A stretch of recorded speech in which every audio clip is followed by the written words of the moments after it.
pessoas querem se entender, né, cara? As pessoas estão, sei lá, estão Eu acho, perdidas, né?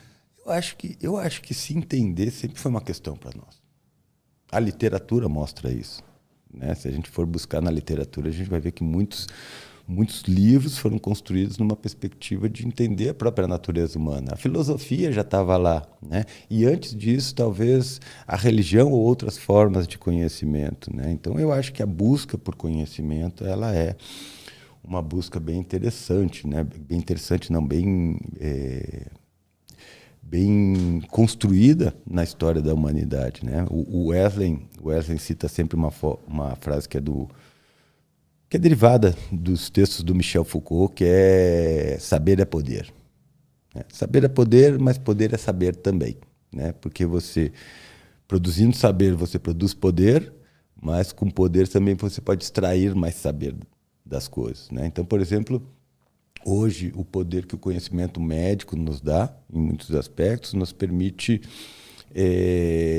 abranger um conhecimento muito mais detalhado sobre o funcionamento humano, né? E com isso, óbvio, ter mais estratégias de controle, tanto para o bem quanto para o mal, né? Então, essa é uma questão importante também, porque muitas pessoas acabam olhando para essas coisas de uma forma muito simplista, né? O conhecimento ele vai se construindo e se o conhecimento e o poder eles vão se construindo e se apoiando em diversos processos que nem sempre são processos lineares, fáceis de a gente entender. Às vezes eles são processos bem conflitosos também, né? Mas essa relação entre o saber e o poder ela sempre existiu. E aí tem uma coisa interessante nisso que você falou, porque você diz, as pessoas estão querendo se conhecer. Mas por que a gente quer se conhecer? Por que você acha que as pessoas estão querendo se conhecer? O que você acha que leva elas a buscar autoconhecimento? Pois é, né, cara? A gente é meio que o único bicho que tem essa necessidade, né? E aí eu vou te fazer uma pergunta, por que a gente precisa de conhecimento?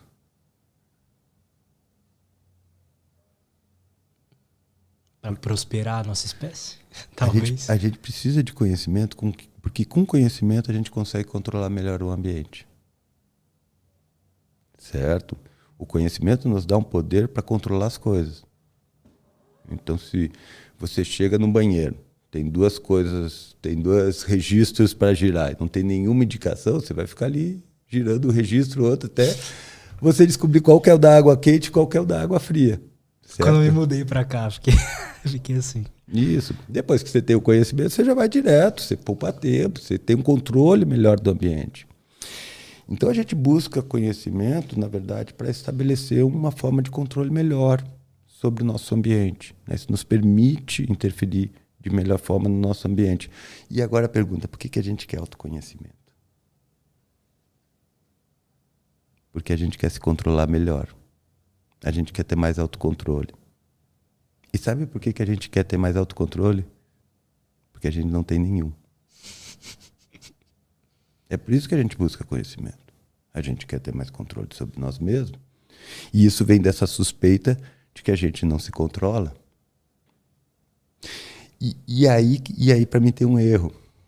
Porque o autoconhecimento nunca é um conhecimento sobre si mesmo. Porque o que a gente chama de si mesmo, na verdade, é uma referência que a gente faz a um fenômeno que é construído no nosso cérebro. Certo? Que é uma localização espacial de determinados eventos. Então, a autorreferência, que a gente chama de eu, de self, de ego, ele é um fenômeno do sistema nervoso central nesse processo de construção de um conhecimento sobre o mundo, certo? Sobre o ambiente, sobre as coisas que estão acontecendo, para mim poder, de certa forma, organizar o meu comportamento para o futuro. Então, o que acontece é que a gente faz a referência ao autoconhecimento, a uma estrutura que é produto do conhecimento e não a fonte. Então, não existe autoconhecimento, existe conhecimento das condições que te controlam. E aí, essa é a magia da coisa. Porque quando você conhece as condições que te controlam, você pode mudar esse ambiente, você pode mudar essas condições. E a partir daí você tem um pouquinho mais de controle. Mas Eu adoro isso, porque é um sintoma. Nossa busca por autoconhecimento é um sintoma da nossa sensação de descontrole sobre a vida. Né? A gente está aí no luxo e achando que vamos morrer de fome. Né? Então é interessante isso. Mas por que sei lá, um hipopótamo não sente essa necessidade de controle do ambiente? Ou sente? Sente, óbvio que sente. Ele controla o ambiente dele. Né? Não da mesma forma que a gente, não com a mesma diversidade de comportamentos e tecnologias que a gente, mas o hipopótamo está empregado a controlar o seu ambiente. As formigas que estão aqui na tua casa, elas controlam o ambiente. Certo? Olha só que coisa interessante isso, né, cara? Eu falo disso às vezes. Os parasitas que estão no nosso corpo, às vezes eles controlam o nosso comportamento, eles controlam o ambiente dele. Certo? E eu falei num post da toxoplasmose, né, que é um parasita que infesta o intestino dos gatos, e ele libera os protozoários, os ovos desses protozoários no ambiente. E quando ele libera, ele contamina os ratos. E esses ovos de protozoários vão se instalar na amígdala do rato, numa região muito específica que faz com que o rato pare de ter medo do predador.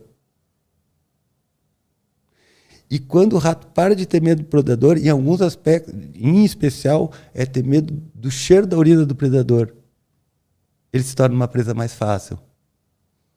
O gato ingere o rato e os ovos são depositados de novo no intestino do gato, onde voltam a se desenvolver. Que demais isso, Que né? demais isso. Caraca. Então isso é muito bacana, né? Então, quando a gente começa a entender um pouquinho melhor a biologia, quando a gente começa a compreender um pouquinho melhor a nossa biologia, não é que a gente abre mão de outras perspectivas sociais, sócio-históricas, filosóficas. A gente acrescenta um elemento de conhecimento novo aí, do qual a gente pode olhar essas perspectivas sobre essa miríade de novos fatos que a gente tem. Então isso é fantástico.